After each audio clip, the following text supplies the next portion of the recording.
Well,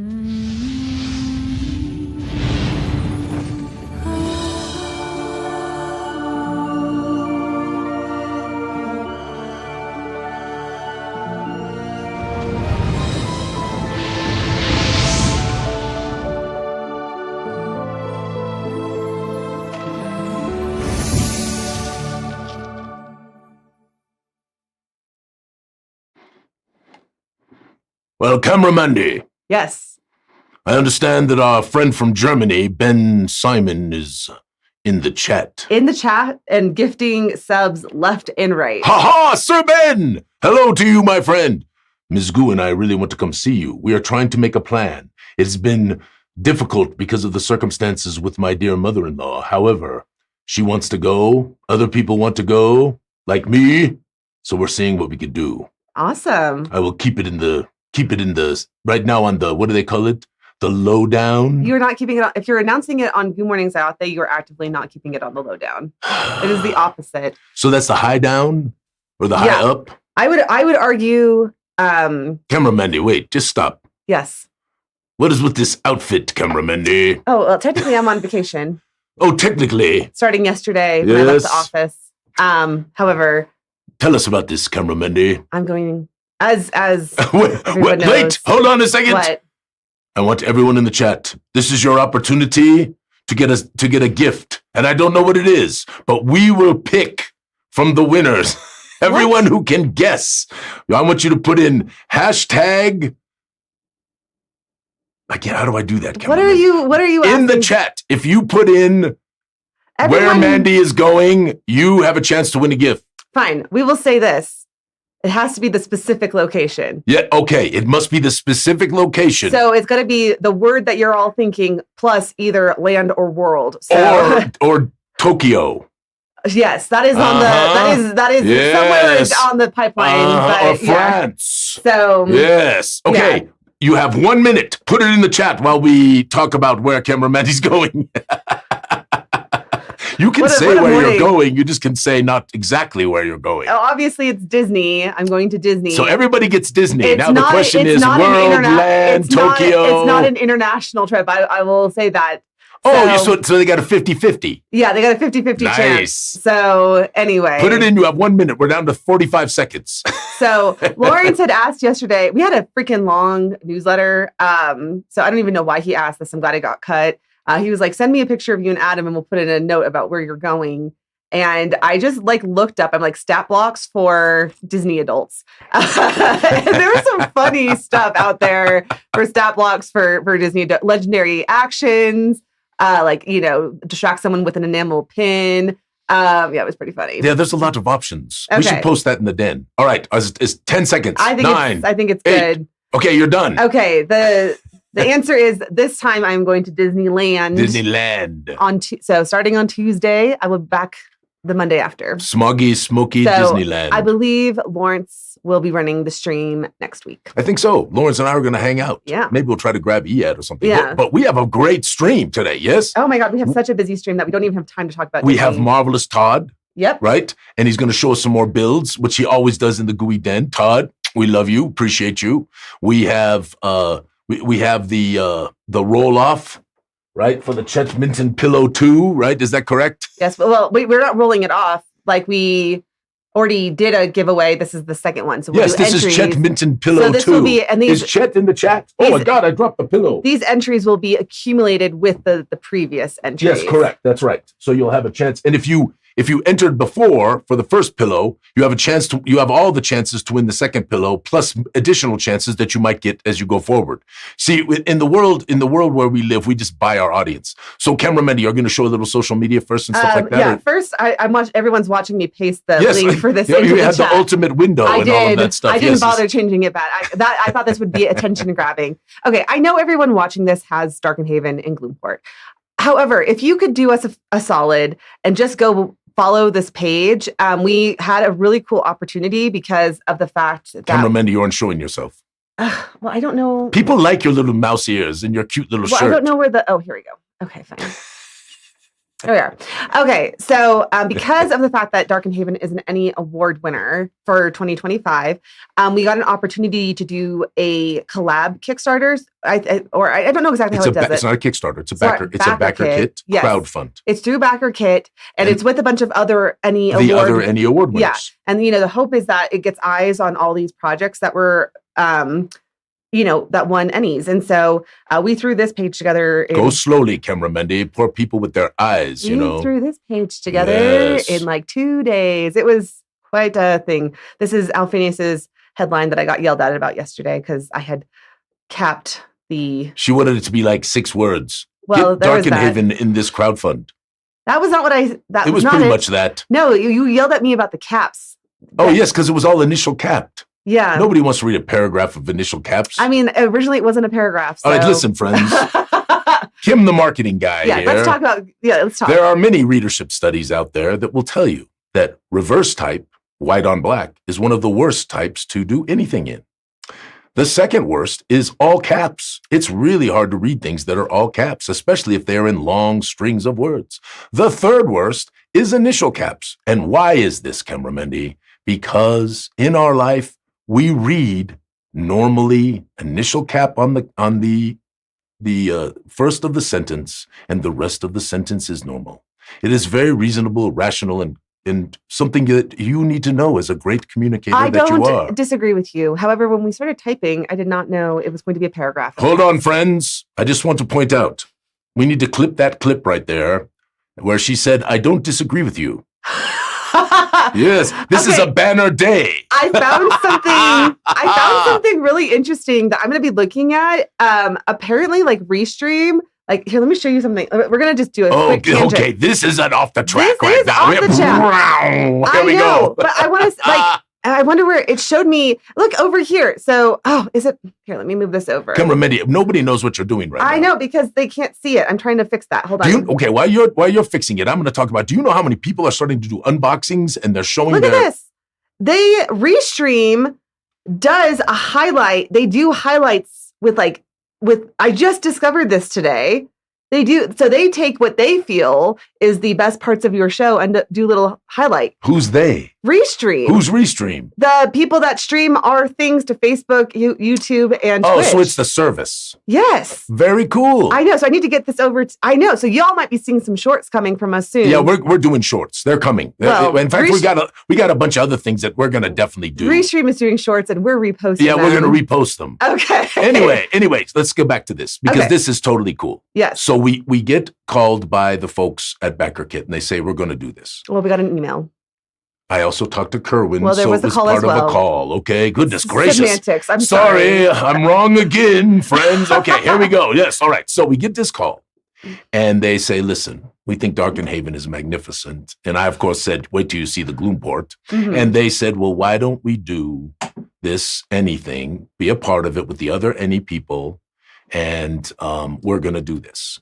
And we're going to, for all the people who back, we're going to add some cool stretch goals, and Mandy did this page, and it's really good. Mandy. Well, it was a collaboration because I took elements that Stephen and Kalia had already done, so I can't take full. But look at that! Any award winner, yes. Gaming Trend Magazine gave us 93. Yep, with some quotes, and here's like what's in the box. Although you can't really show. This is only the teaser page, so it'll be a more fleshed out page coming. But just stop on this one for a moment, Cameramendi.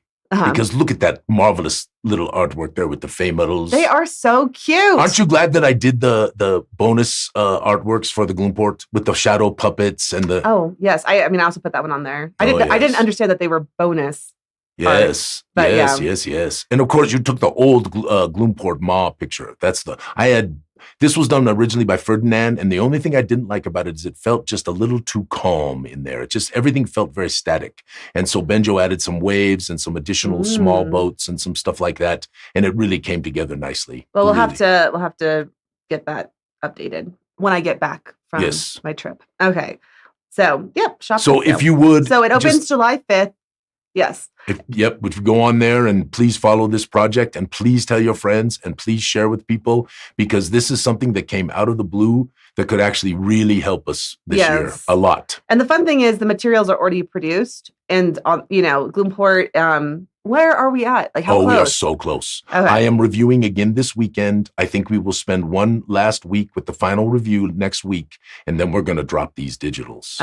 And then it goes off to the printer, and then we're going to get that back as quickly as possible. So the delivery date is coming soon. Now it is going to be printed overseas, and I'm nervous about how many to print. So we're going to... Here's an interesting question. It's nerve-wracking, Camera when you think about spending tens of thousands of dollars again, and you don't know how many you're going to sell in the thing, So, well, yeah, that is nerve-wracking. But here's an interesting question from Paul. Where was the original Gloomport offering? So back in 2020, our very original Kickstarter, which was backed by only a few of our marvelous friends, but they're still around. Many of them are still here. Ben, I think was one of them. Harry, that Casey, of course, Michelle, and I can name a bunch of others. So and they have been so patient with us because. Well, here's the issue, right? You know this, cameraman. It was very small. We did not make a lot of money. We didn't know what we were doing. We didn't know what we were doing. We overpromised, but it's not just overpromising. Not the small amount of overpromising that he did on the Guys and Gax one, but like massive overpromising, because, genuinely just had no clue. And the reason why we went in any is because I'm crazy, cameraman. But I can't wait for them. You will always have your any. I can't wait for them to see the Gloomport. I can't wait for them to see Guys and Gax. And then we're going to submit 4 things this year. So this year we're going to do Crovenloft. We're going to do A Trouble with Rats. We're going to do the Environs box set, right? And what was the 4th one? The 4th one Crovenloft. I said Crovenloft, didn't I? I think I said Crovenloft. There's 4. We're going to do 4. And that'll be the first time we've ever done like multiples, because this last year we only did the Tomb of Guys and Gax. Well, that's the only thing that we published, right? No, we published a couple of other things, but quite a few other things. But none of them did I feel they were any worthy, right? Versus the Tomb of Guys and Gax is any worthy. We'll see. We'll see what they do. Yeah. Well, anyway. It's exciting. Okay. I had polled some social media. All right, let's do that quick because we got to get to Todd. I think that we need to just skip it. Just go through a couple of them. I mean, you're fine, cameraman. We are going to, because our people put these things up, and it's nice to show them off. Okay, well, I grabbed a few. So like Michelle was great. I know, from Temu of all places. Unbelievable. So sometimes there's treasures on that thing. I mean, it's just unbelievable. That would go so good in the studio. That would, just in your game room. Can you imagine cameraman sitting on your, it's spectacular. Yeah, no, awesome. You are going to soon be doing your contribution round for... Yes, so this is important. So friends, and you should show yourself, cameraman. But here's the deal. We are getting very close because we are going to push, as I've said before, like really hard to get all of the Guys and Gax 2 materials ready to be published by September, okay? And this is the goal. And part of that is the Contributors Guild and folks who want to contribute to the Schadenmere. So very soon here, we're going to have a meetup or two where we're going to talk about the Schadenmere. And there will, I think, be an opportunity to contribute for sure a location and potentially for some people, the opportunity to maybe do a monster, okay? But we've got to be careful because I think we're going to get more contributors than we've ever had. So I just want, the lore book is big enough to take it, but we need to be measured in how we do it. So if you're up for it again and you want to do it, it's been a while. Some people were pretty excited in the Gooey Den, and I'm pretty excited for it. It's going to be like the old days. We're going to do a meetup, but I think the meetup will be on Goo Morning. So more to come. All right? Yes, Matt put up. What is this mystery box? Well, you know what it is. Yeah, it's Guys and Gax. Everyone's getting their stuff. It's so exciting. Like 1,200, 1,300 packages have already shipped. I think we're doing another big round on Monday. I think might have gone Friday, but the shipping, they report late, so might have been we got another round and there's a lot of confidence that's within the next couple of weeks that we'll have fulfilled 70% of our people. But even more than that, this is important. We made the decision that everyone who ordered the Tomb and the Environs, and also, of course, got the Lore Long Lost, we're going to do, even if you got the stretch print package, for some of those people, we're going to, the OSC people, we're going to ship that ahead of time. So we're not making folks wait too long. I will say this about our 2020 Kickstarter. We have done, I think, 4 interim shipments on that thing. Oh, yes, of course. We have lost our money several times over on that thing. But Cameraman, you just say we lost our ass. Just say it. Yeah, we lost our ass. I have no problem That'll saying probably it. end up in the little stream. Okay. Anyway, I thought this was funny, and I think everyone should use this in their campaign. It's so good. Every magic shop in your D&D campaign should have a discount bin of potions that have no labels. It's fantastic. Excellent. All right, what's next? There was a good discussion topic brought up by Darren. Oh, this was great. Yeah, Darren put this up. Go ahead, you talk. Oh, Let's just show yourself. Oh my God, no, I don't have time to. Yes, you do. No, you just hit the button. Okay, we're wasting time. We're wasting time. I don't know where the button is not How on can there. you lose the button? Because I have more. There's only 12 slots for layouts. Oh, only 12 slots. And this is not one of them. Okay, fine, Cameron. Oh, wait, actually it is. Never mind. Sorry. Hello, friends. Okay, there you go. I found it. It's right in the center there. Anyway. How many times has she looked for that button? Oh my goodness. All this to say.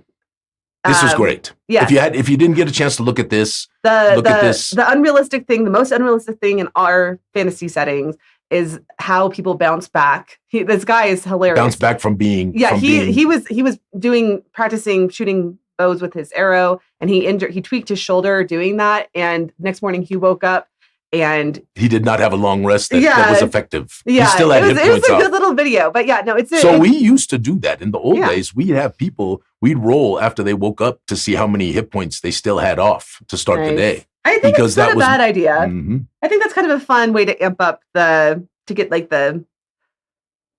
my God, what's with these glasses? I'm just wearing them today just for the fun of it. Okay. Continue on, cameraman. Harry did this. Harry! Yeah, the spray so set. good. The Knolls. Yeah. Yes. Excellent. I think Harry, I sent him an email this morning. I think he's coming on May 30th. Magnificent. Yes, we're gonna have more. We're gonna have more guests. A lot more guests. Well, we're going to attempt to have more guests. So I know but we've been saying that for cameraman many years. It's just coordinating it is difficult. Yes, and problem is cameraman is under the influence quite often, and it really creates. Oh yes, there's this thing returned from the dead, Patrick Kinney. So I need to put up a contest, but again, this contest, it was a very busy week. Dark Lord Croak unveiled. I don't know. Part of me just thinks we should go with Croak. It's just too funny. Croak. But we're we going to do a contest? We were going to do a contest, but that means I have to organize a contest and put up the contest. We have a backer kit going. We have one on the horizon. Pillow. We're going to Gen Con. All right. We'll do another contest that's a lot easier. Patrick is coming down. I know, it's exciting. For our 250th episode, we're going to do another Wheel of Shenanigans in 8 episodes. So we'll do, anyway. So, okay. Anyway. But if you haven't read this, you need to read this because it's hilarious. Okay. Awesome. We have finished this. Bam. Let's very quickly do our unboxing. Look, Alphinius put together a whole freaking slideshow for Crovenloft. I genuinely feel we need to unbox and put the slideshow aside. Todd first. Yeah. Well, you want to do Todd right now? Yes, Todd first. Okay. Don't you think? I think that. Then we do the unboxing after Todd. Okay. Because I don't want him sitting there waiting while we do all this crap. Well, I don't think that we're going to have time to do the Crovenloft unboxing and the Crovenloft slideshow. Mandy, is that not just a magnificent piece of artwork? It really is. So gripping. She is so badass. She is so gripping. Okay. So we will bring on Todd and then we'll do Crovenloft after Todd. But with that said, we do not have time for an unboxing and a slideshow. I'm just going to outright tell you. All right. Well, then we can hold it till next week. Yeah. This will be good for Lawrence. Lawrence will be on. He'll have fun with that. He did QC. Maybe we can even grab Paul, sneak him on. All right. Here comes Todd. Todd Michael Putnam. Todd Michael Putnam. You are muted, Mr. Putnam. Oh, no. We need to put on our headphones. You mute. Oh, the headphones. We need to put on our headphones. By the gods. This thing sticks in my ear. You can't hear me? Yes, we can hear you, Todd. I'm sorry. We just didn't put on our headphones. We weren't prepared. That was on us. Hello, Mr. Todd Michael Putnam. I have a comment to make. That Crovenloft, can we show that artwork again? Oh, yes. Yeah, I can show it. Just give me 1 second. Cut. Yeah. Look at that. She did it. I just have a question. Okay, hold on 1 second. Let me put it up. Okay, go ahead. Okay. First off, whoever the artist is did a fantastic job. You are absolutely correct. The atmosphere is amazing. I just had one question. Why does the Gooey Cube splat look like it's censoring porn? That was a choice from Alphinius Goo. By the gods, man. You're right. All right, this is you see, but the problem is, cameraman. Now this is going to make it onto the short stream, and it'll be like super popular. Todd talking about the Gooey Cube splat censoring pornography. Oh my goodness, that's so funny, Todd. But seriously, seriously, Todd. And let me just say, that's a cube you don't want to be gooey. Okay, listen. We're moving on, Todd. Yeah, we're gonna before we get in trouble. We are gonna talk today about affordable terrain options, and then we're gonna show off Todd's incredible hive build. But I do want to say something. The wonderful people at Dwarven Forge have another Kickstarter that's it's actually a crowdfund. I think it's on BackerKit, Todd, right? It's on BackerKit. Do you know? Yeah. They're running another wonderful, which is the Caverns Reforged. Fantastic. Correct. Fantastic. Yep. And I have almost all of that stuff like 5 times over, but I'm still going to participate for a few things that I don't have, Mr. Todd. The only time I regret a Dwarven Forge backer kit is the ones I don't participate in. Indeed. That's pretty much it. I'm going to show the hive while we're talking about Dwarven Forge. Oh, this is so good. All right. But this is just a tease because we're going to talk about this later. Oh, it's just a tease? Yeah. So what you guys have a strategy? So I should just maybe I should. Here's the thing that Todd does is he puts together an outline for me. So literally in front of me, I have intro, slide number 1, slide number 2, and it all. So you're saying Todd is the greatest guest ever? Is he top guest? Yeah. Ooh, Todd, you just got the top guest award. He puts together very detailed outlines. He makes my life very easy. Thank you, Todd. I don't overburden camera Mandy any more than I have to. Hey, Todd, can I just ask a question? When I'm looking at this, it looks like the knight is going in the correct direction. It looks like the cleric is going in the rogue over there on the side with the shield, or maybe assassin or whatever. It looks like the wizard is looking the wrong way. No. What you're seeing there is the wizard passed the intelligence check. He's the smart one running for safety. Indeed. That's what it is. All right, keep going, Todd. When I come on, I usually show some of the stuff that I build, and it's always very intricate, right, and detailed and stuff. But I don't want people to get the wrong impression. It is very, very possible to create very immersive tables. You don't have to have a big budget. You don't have to have a 3D printer, and you don't even have to be great at crafting. And the particular sets that I'm showing, there's a gentleman named Adam L. Dobbins, Dobbins. This is not my work. This is his. But he has a way of just taking simple artwork, and by keeping the thematics the same, he creates the art style the same. It just brings it all together in such a way that you're like, I want to play that. And it would be so easy for anybody to build. I mean, he's got a dry erase board, some magic markers, and some clear plastic that he put some magic marker on with some, and he's done. He's probably got like $10 in that whole thing, including the dry erase board, and yet he's got this beautifully fun thing that you'd want to go through that, and you could cover pieces up if you want to, so you don't know what the rooms are till you get there. It's all easy to do. But this is just so, since Gooey Cube has low budget video productions, I wanted to share low budget dungeon production. Yeah. I think Mr. Dobbins does a fantastic job of that. What's so smart about this? Okay, I suck at drawing. But you could print off something online and just trace it onto that.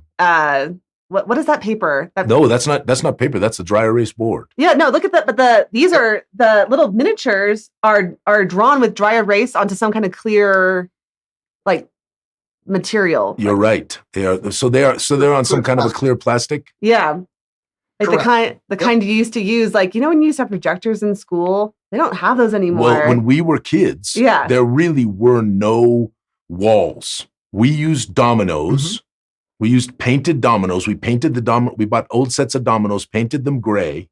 We used dominoes, and then there were miniatures pretty much from the time that I started playing. There were miniatures in the middle 70s, because you had Grenadier and you had Ralpartha.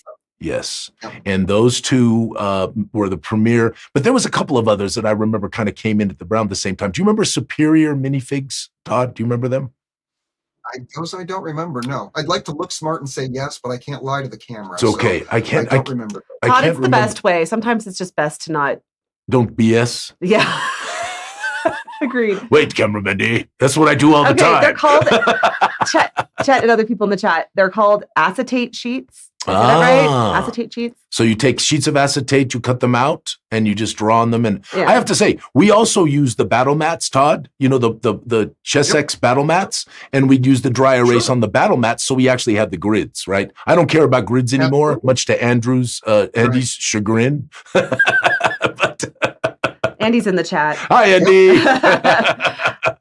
So Death Angel Shadow says, I don't know, the last time I priced out dry erase boards. And it's true. They are pricey these days, but you get to use them over and over and over again. Over and over. So all right, let's move on this one. Let's go to the next Todd's thing. next one is chalkboard. So if you And can't afford regular- the dry erase board, then he's got basically a chalkboard. This I could not You get that, handle. and he just I think chalkboards are the worst. I do genuinely think chalkboards, the texture of them, the noise of them, the powder. I don't think you use chalk on this, though. I think, isn't that chalk It's like a marker thing that I they could have handle, now? Yeah. I could handle a chalk marker. I just can't handle the texture of actual chalk. Yeah. So Okay, how many people in the chat think that chalkboards are freaky? Because they really do make that noise, cameraman, even when you're drawing with chalk. Todd, you know what I'm talking about? Paul says many people Oh, cannot stand the absolutely. texture of chalk. Oof. So Oof. yeah. And nails on the chalkboard is truly a terrible thing. Andy says dry erase will ruin a Chessex mat. My recollection is it was not. We used a dry. I don't know if they were called dry erase. They were non-permanent markers. I don't remember what the heck they were called. Specifically on Chessex, it does have a special type of material on it. We were able to draw on them and then take a wet paper towel and just wipe it off. I don't remember, Andy. Truly, I don't remember what markers we used. Amber it's says a wet erase I marker. Yeah. sorry. Amber says I kind of like the texture of chalk on a chalkboard. I must be a freak. I do think you're a freak, Amber. Amber, you're the coolest freak ever. I do agree. That I can agree with, but oh no, thank you. Okay. Today on Gooey Cube Battle Map Fetishes. Okay, it's really getting weird now. No, listen. Todd comes on here and we have perversion. Chalkboards would work for a horror game. I can agree with that. There's literally a whole debate in the chat about chalkboards versus dry erase. I love our chat. But oh, sorry. It's called wet erase versus dry erase. Oh, I guess it was wet erase. Okay. You said that, Todd. You're right. They were wet erase markers. So everyone's agreeing that wet erase, except for Amber, who likes to chalk, and Death Angel Shadow. Who's Death Angel Shadow? Should I know that? Yes, we literally just did his podcast. Oh, yes, of course. Like literally last week. We had a whole 2-hour conversation. I don't remember handles, cameraman. Do you It's know okay. this? Todd, So- do you remember handles? I mean, you got all those dang people in your chat, and these people put up these handles, and you try to equate the handle with the human. It's hard. Yeah, I always say yes. Wait a minute, you said you never BS'd. Okay, so we I have didn't say what I was saying yes to. I just say yes. we have the controversial chalkboard. All right, Okay. controversial chalkboard, which has a marvelous, Make this one bigger. what we would call an oculix, but of course in a beholder in the world of 5th edition, 2nd edition, 3rd edition, This is and all a the other tiny, editions. tiny bit more crafty. And so they've got little, he's got little white bars here, but you could literally use anything. You could use popsicle sticks to make your walls or whatever you wanted to lay down. So you just take an all one colored surface, and then but the white walls that he's got right here really makes everything stand out, so you can see exactly what's going on. I'm not sure what the X's are that are on there. Those could be doors, those could be openings or something, or windows that he's got going on. Todd, I think I know what this unique. is. This is Mhm. it's the presentation board, camera Mendy, the Foam core. foam core board. Yeah. Yes, this is exactly what this Yeah. is. I agree with you. I don't know what the X's are either, because I don't think the monsters would be all bunched up like that. No, Okay. no. Very cool. Unless they're very organized kobolds. They got a little shield wall and everything going on. I'm just there's a little controversy in the thing. Oh, controversy in the chat. I'm just going to say this really quickly. From Porthalis, please. Sorry, he's talking about. He says I make pervy comments. I am not. I agree with you, Rick. But that is Rick, by the way. And then we got Amber, we got Paul, we got Alan, David, I feel like I do a pretty good job of remembering people's pen names. That's pretty Or cool. they're- Well, you interact with them. I don't get to look at them. That is you know, true. so it's not as fair. Now, you with know? that said, Cassius did say a living chalkboard would be a terrifying and ear-splitting monster, and I have to agree. That would be horrifying. I would not enjoy that. I want to add to this just a little bit. Go ahead. I think it should be a chalkboard golem. No. Oh, that thing would agree. scratch itself and make the noise. Oh, dude. A chalkboard golem that works at a magic school. Oh, well, Harry did the Magnificent Bibliotheca, the book golem. Which you saw that, Todd. You saw in our Harry posted it a while back. Really good. All right, now we took Todd off track again. That's why Todd's here. I think if we had a chalkboard golem, I'd have an eraser in one hand, and he could erase some of the damage that you do to it. That's funny. I love that. I like that. Okay. All right, let's go to the next one. Okay, next one is... I can see us building. All right. A wooden... Right. Now, this here, he's using all blocks. It's just wooden blocks that he gets off, I believe, Amazon or someplace like that. He has and he just basically uses the blocks, and he's built a little castle out of the blocks. And there's the different shapes, and you can buy them, apparently buy individual shapes. So you can get exactly what you want. And he just puts together, in this case here, he put together like a small castle with a moat and a bridge going across. And obviously your minis could go through there just fine. It's all 3D, so they could be standing on battlements or running across the bridge. And it wouldn't take that long to build something like that, right? Because he's just throwing the blocks together, popping them up, and he's good to go. Also Lego. Legos for sure. He might even show Legos. I don't even know that, but he could show. But I tell you, Todd, this brings me back to my childhood. I had a massive box full of these wonderful building blocks that we built all kinds of stuff with. Yeah. Okay. And then you get to reclaim your childhood at the same time. It's marvelous. I'm loving this. Which isn't that what D&D is all about? At the end of the day. Of course it is. Reclaiming your childhood. Okay. Oh, here's another one with wow. That's the full dungeon. So here he's built a dungeon out of those same blocks. And the reason I included some of these is to show you the versatility that with those same blocks, you could build out an entire dungeon adventure. And he's very smartly, in my opinion, he took a black mat that he put on the bottom underneath, so the dungeon itself stands out against, you can see like a gray table. By putting that black on there underneath, everything stands out. This is incredibly low budget compared to, some of the other, a 3D printer or trying to buy an entire terrain set or anything like that. Obviously, it's all reusable. And I would want to explore that. And if you wanted Fog of War, all you would have to do is get like black napkins that you can get off of Amazon, and you cover the rooms, and it's not until you get to that room, you pull the thing off, and boom, there it is. I use black cloth, Todd, black cloth, because it's more versatile, right? For me, at least, versus a napkin, but black cloth, and then it's reusable as well, which is magnificent. Yeah. So, I use black cloth napkins. Yes. So that's. Oh, so yeah. So we do the same thing. We're the same thing. Yep. So, and then we got another one, Camera Mandy, I think, from this. Yeah, I have a couple of chats. Well, we got some chat comments. Amber says, I use a lot of the weird shapes of styrofoam that come in my Amazon boxes.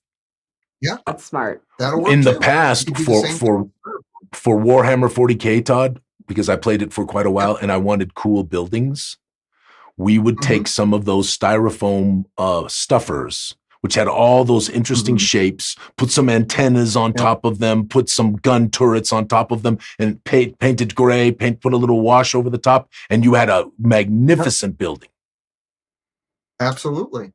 I love it. Absolutely. There's a really low-cost ways in order to build out dungeons or towns or ruins or things like that. Now here, these are some ruins that he made that's out in a forest.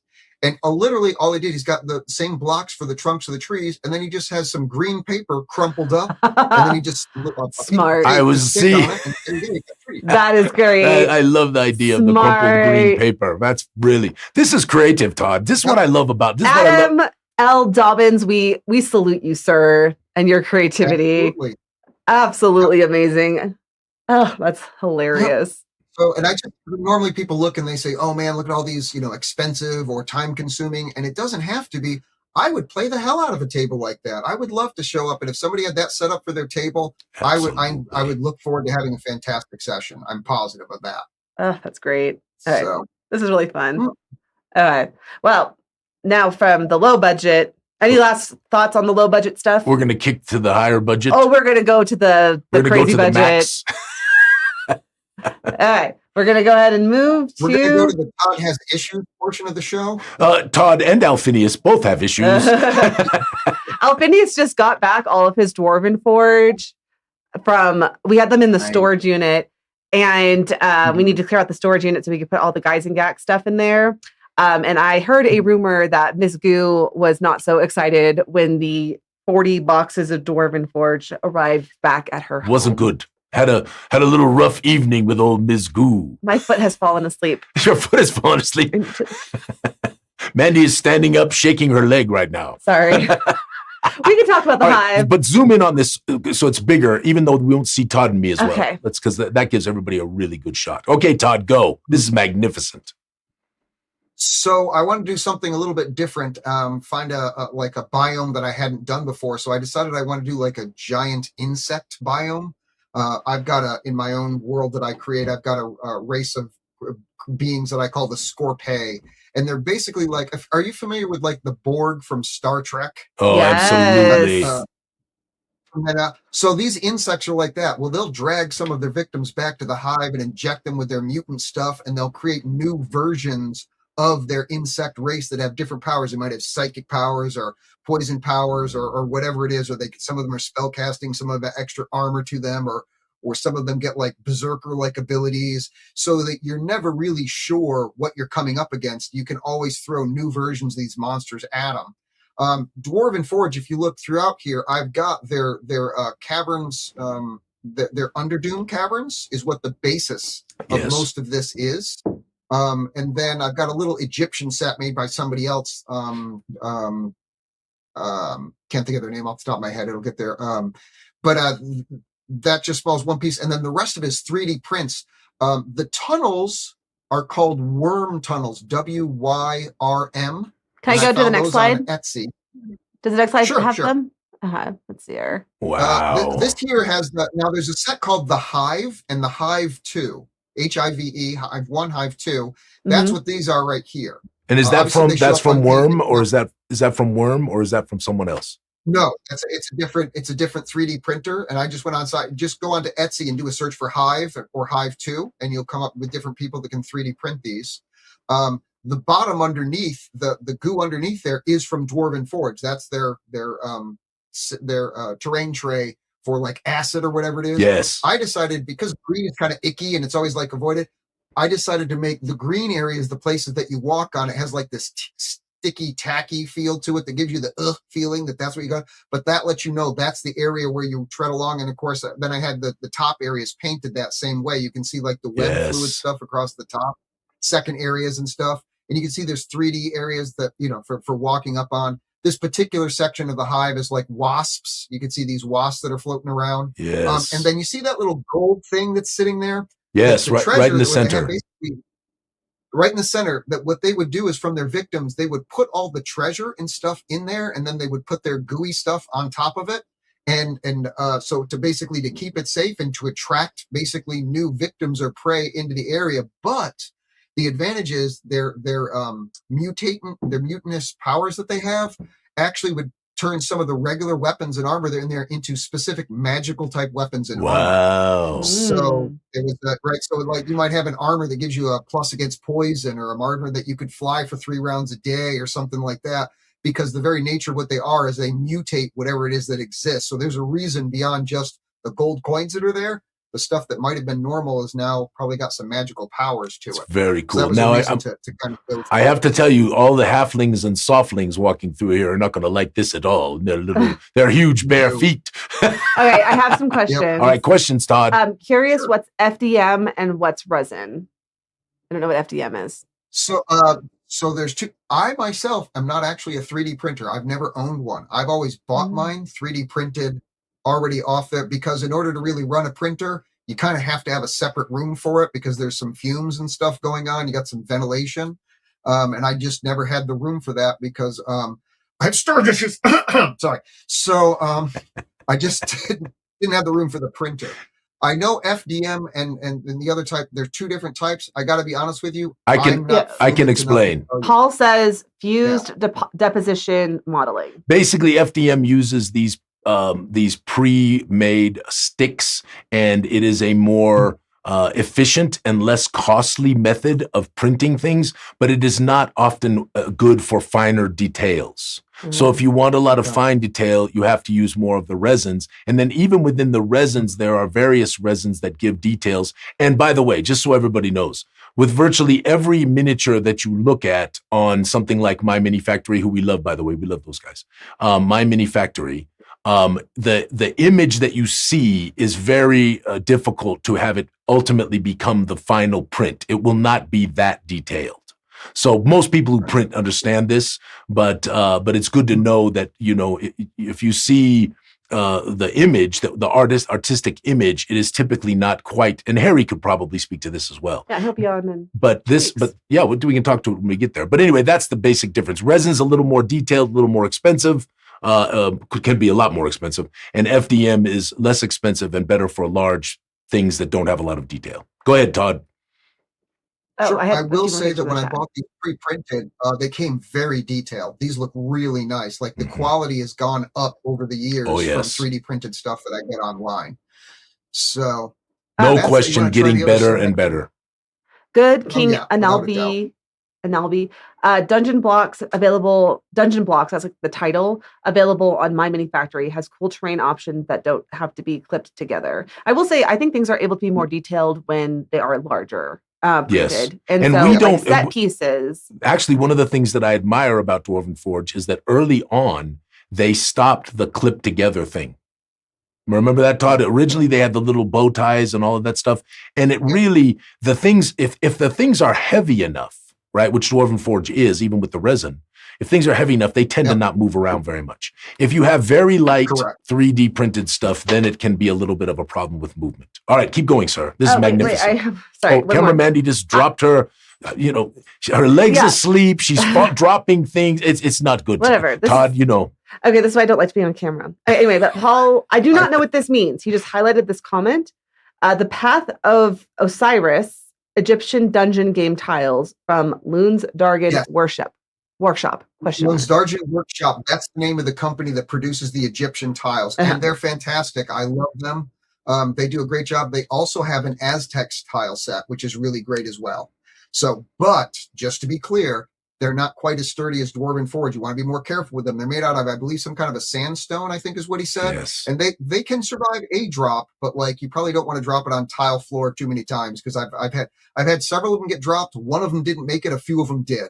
So it kind of, it's not as solid as Dwarven Forge. On the other hand, it's very detailed and it does look fantastic. Mm-hmm. Lund's Dargan Workshop. Yep. So this is just a picture from the game when we were actually Okay. playing. There you can see Well, there's the black tunnel. felt that I'm using. You can actually see the tunnel here. Yep. How the tunnel works. That's awesome. So they entered via the ruins area there in the south. Correct. They entered from so they came upon basically a series of pyramids out in the desert, but there was nobody there. It was completely vacated, right? I mean, there weren't even skeletons or anything. There wasn't any signs of enemy weapons or anything. And the creepy music was playing in the background, Todd. Yes. Okay, keep going. What has happened? And so as they explored further down through the pyramids and stuff, and of course, right, I had some pyramid traps and stuff in there first, right, and then there was, there's some ruby eyes on the sphinxes that you could see down there in the lower right hand corner. For the thief in order to pry out and some stuff like that. But they get down to the bottom and they see that there's there's a tunnel going through, and it's clear that this is where there was apparently the doors through there were busted from the inside out. Ooh. And so it became clear that whatever it is that attacked the town came up through the tunnels, and it wasn't from the outside. It came up from the tunnels, burst out through, and then did whatever, and apparently dragged everybody away, or they fled. And they were able to gather some loot that hadn't, been stolen or whatever, but they figured probably most of it went down here. And so they continued their search to see what happened. So you see from that angle, that's like roughly halfway through to the third of the way through. You can, like I said, you can see the black cloth there, where the area that they haven't yet explored during this session. Mm-hmm. Very good. You can also see from here on almost in the center, right underneath the worm tunnels, you can see the little stanchions that I have, the little plastic elevation tables there. I'll send you the link for it, or I don't know if I already sent it to Camera Mandy or not. Camera Mandy, I think I sent actually the link for each I of have these them. things. Yeah, I can just put this in the okay. chat. You see, this is why Todd So is the best, is because he literally has. But it is elevation. So I actually use oftentimes blocks for elevation, Todd, because I have them right. And if you get the right ones, they're actually the same size as the Dwarven Forge. So it's like perfect, right? Exactly. And then I have flat pieces that I can set on top of the blocks. So that's very cool too. But this is cool because it doesn't have it's a clear plastic, right? So very, very nice. Yep, clear plastic sets right up underneath, and these are center based. We're the ones that I've seen before. The support is on the side, and so it's really annoying. These are the right in the center of it, so it supports the weight of whatever perfectly. So Makes sense. That came out pretty good. Can you zoom in any further? Or is this it? I can't zoom in further. Okay. Yeah, I did just post all those links in the chat. Marvelous. Okay, what's next? Okay, I think we have some more close-ups. Those are great. That's a close-up of the tunnel. You know, Todd, I just want to say, this is only marginal detail. We could do a little better, I think, I think what's so arresting is the color palette that you've chosen. And I think ultimately it comes down to having a good taste in color. Yes. Like, I mean, that's what makes this thing pop so well. So, Todd, let me ask you a question about the tunnel itself, the entry tunnel, which is obviously the white walls and the green down below and all of that stuff. Is that 3D printed? And then where did that come from? So that's 3D printed. Those are the worm tunnels right here. Those are the worm tunnels. Those are the worm tunnels. And that is a separate set from the hive and the hive 2. It's not related at all, but I just happen to see them. Like, I can put these two together. If I get a good color scheme, all of this will match. So if I paint the floors a greenish color in the hive set, and then along through the tunnels and stuff, and then I know I've got the green floors from Dwarven Forge, I can create a thematic, basically a consistent palette that makes sense. So you can see now this is the queen. That's the wait. Stay there, cameraman. That's the queen's chamber, right? It's got little egg sacs in the worker things. This is great. Yep, you can see the queen up on the high pedestal. She's got this psychic scream that she does like an AOE attack, and then she's got basically her drone suitors that are up with their big stingers that are up there, and they can fly around and do damage. You see the party coming in on the lower left there. They thought better. They snuck in, and then they actually decided to hightail it out, and they said, you know what? Our belt pouches are pretty full. We're just not, they literally did not fight the room. They chose to run away, which means the hive exists and it's still going to grow and expand. Yeah, coming back. Coming back. Yep. Yeah, the greatest, I tell you, Todd, the greatest adventures for me are adventures that really do take into account the history. Things that have happened in the past that come forward and return. And that's why I love to, some people like to more take their players from place to place to place to place and not really ever return. I actually like to bring people back to other places they've been before. I like to bring back interesting characters that showed up here. 5 steps down the line, all of a sudden that interesting character shows up again. I love all that stuff. Keep going. This is great. This is our last slide. The last slide, Todd. And it is 10:50. Okay, we got to do the unboxing. Yes. So sure. Todd, and this is everyone deciding if they want to show up next game. Sorry, what? I said this is everyone deciding if they still want to show up to my set. That's hysterical. Being bugged by crap. That's hysterical. So, but this is when they were discussing. You know what? Our belt pouches are full. I think we should cut our losses.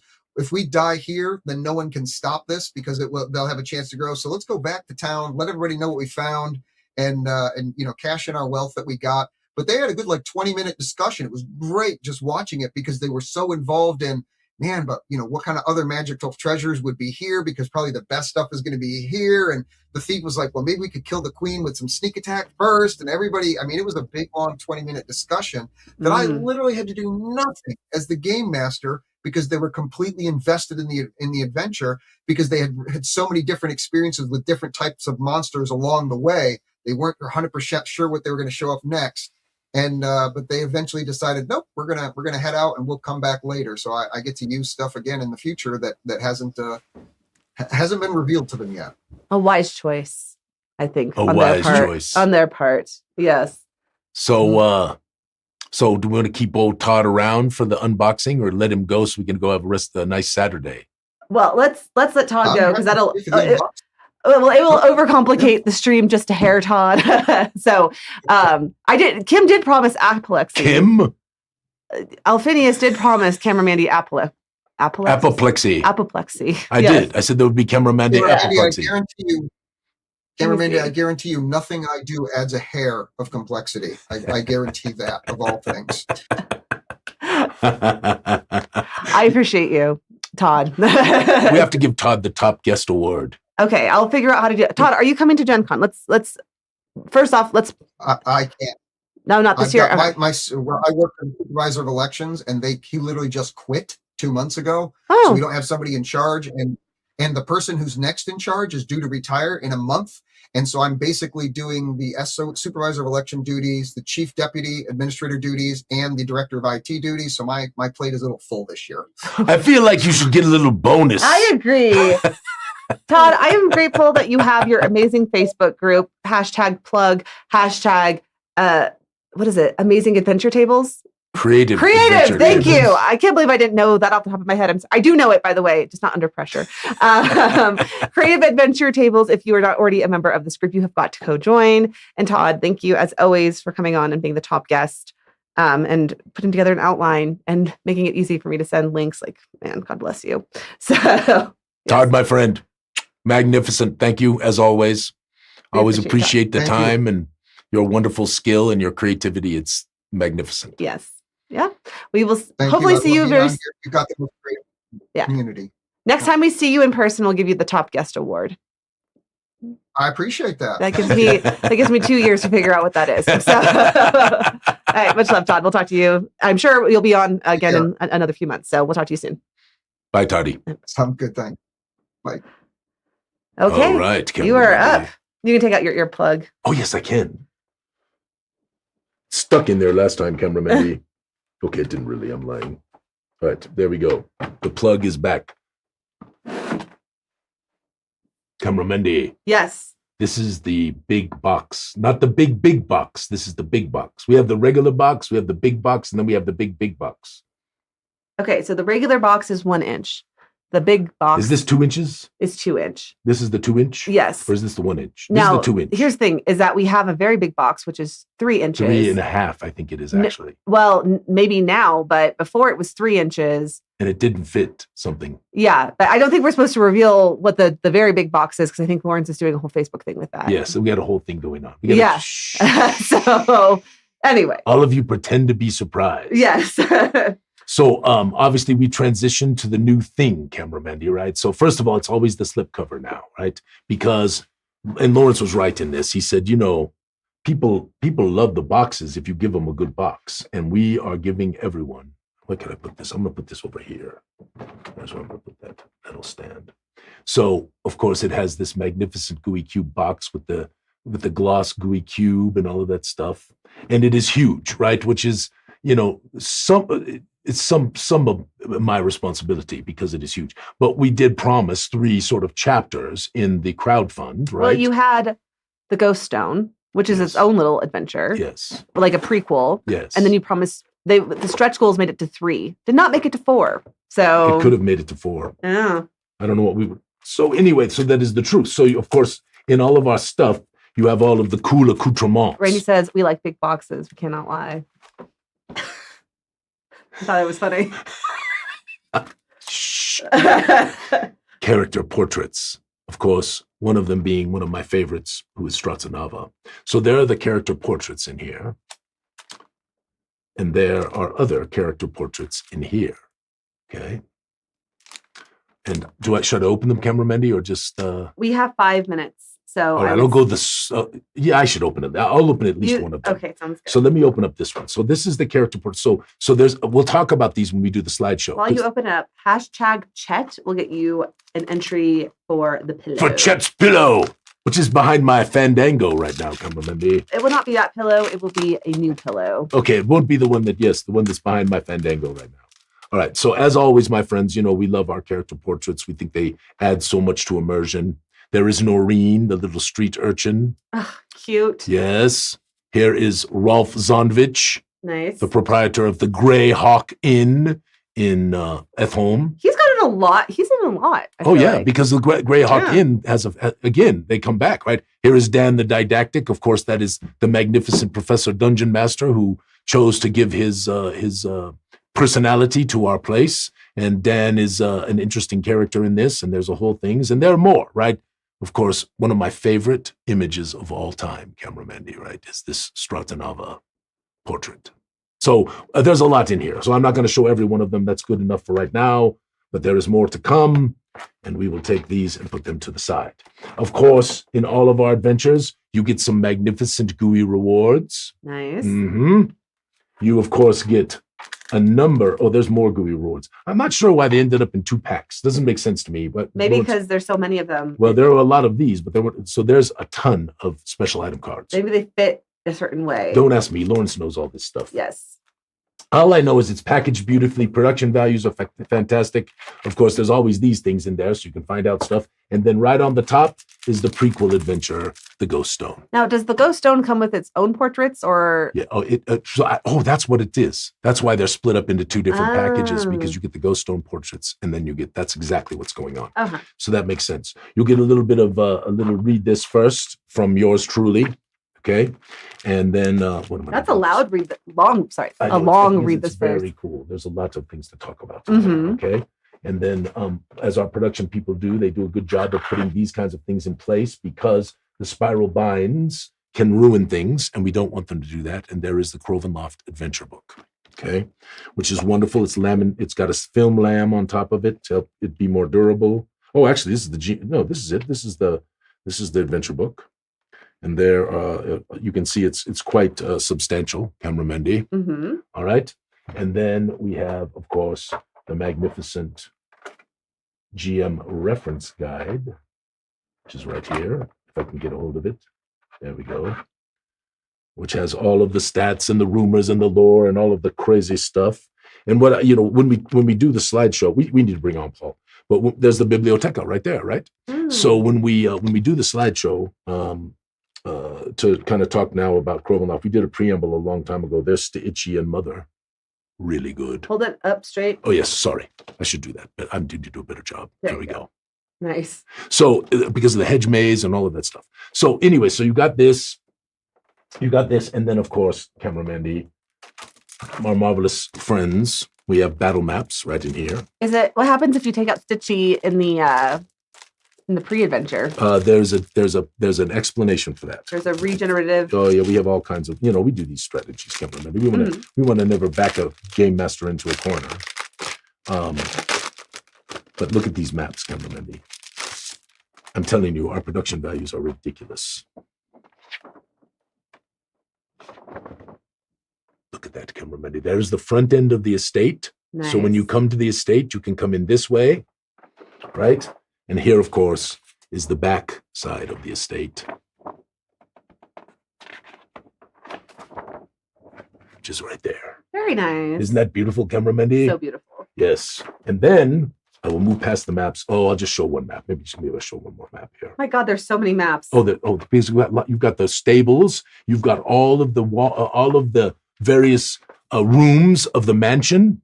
Look at that, Cameramandy. Wow. Yes. The thing is, I believe maps can really aid immersion, which is why I do all this craziness, because I think when players looking at a really beautiful map helps them see it in their mind's eye. And then, of course, the coup de resistance, Cameramandy. Before we finish the unboxing and say goodbye to everyone, I will show a few of the handouts. Sounds good. But a few of these I will not show.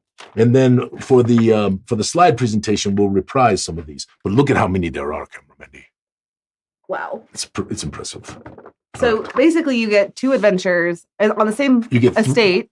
Yeah. Well, you get the massive adventure, which is 3 parts combined, Right. And then you get the ghost stone on top of it. So you get there's a missive, a summons from Dan the Didactic. Of course, the magnificent Greyhawk Inn. Mm-hmm. And yes, when you first meet Dan, there is Dan. Right there. Man, it is like wafting a scent of smells paper neat. Yeah, it smells so over neat. to my desk. But we also have some really very cool handouts in here. Letters. We have a number of these that are very, very cool. And then, I mean, Mandy, there's some great monsters. There's this thing. Wait, just wait. I mean, I don't want to say too much because I don't want to give away too many spoilers. But there are the gates of Crovenloft Manor right there. Paul says you should certainly give away the surprise ending. Okay, I'll do it, Paul. No, Paul has already admonished me like numerous times. Don't give away the surprise ending. Don't give away this. I really want to, just to be contrary. There is Stratanava on the attack. Uh-huh. Now, I won't talk about these guys, but it's really gross. Oh, God. Okay, so we just won't talk about those guys. Oh, this marvelous hut. Mm-hmm. And the constructs. Oh, that's not a very good angle. The constructs. Okay, that's enough. Okay. The handouts, I'm telling you, blow your players away. I want to know Look about at how many more is it there the are. food servants? Is that what's disgusting? Yes, look at that thing, cameraman. I want to know what it is. What, the food servants or that thing? What's so disgusting? I'm not going to... How Well, it's gross. pretty gross to be milked for your blood on a continuous basis. That's not so terrible. Oh, it's not so terrible. I guess it's true. I've given blood many times now that I think about it. My friends, what a marvelous Saturday. Todd, thank you. You were magnificent. Thank you all for being here with us in the chat. Mandy, just do me a favor. Go back to that page with this crowdfund because it is, my friends, Yes. There's a few of you here. I know there's not a lot of you here, but every one of us has an opportunity to influence others and tell people about stuff. And you know we make things that are just magnificent. And if you could tell folks about this little crowdfund thing that we're doing because we won the Ennie, and just please go on there and please, you can put the thing back in the chat. I Please will follow this. definitely. Please tell folks because it could really, really help us. And it's something that just came out of the blue. We had no expectation of it happening. It came out of the blue, and we're going to put it in. It's going to happen a couple months before Guys and Gax. So it's not going to be super impactful. That it really has nothing to do with Guys and Gax, obviously. It's already pretty much produced. It's like it's ready to this go. this is a great opportunity for us to get this these two sister cities out to people who have not seen them yet, because genuinely they're massive and they're so helpful. And Great product. And truly, I mean, the people who've gotten the Dark and Haven box, I've gotten so much. If anybody in the chat has gotten it, I'd love, you could throw up what you think. But just wonderful, wonderful materials. So this is something that could actually bridge us a little bit, which I'm very excited about, and help us, pay off people and all the things we're trying to do to keep old Gooey rolling. And so if you all could tell people and let them know, that would be wonderfully helpful. Yeah, absolutely. Anything else, cameraman D? No, I think we're good. Friends, as always, it's a pleasure to be with you on Saturday mornings. May all your adventures be sticky, and may you have a wonderful rest of your weekend. Mwah.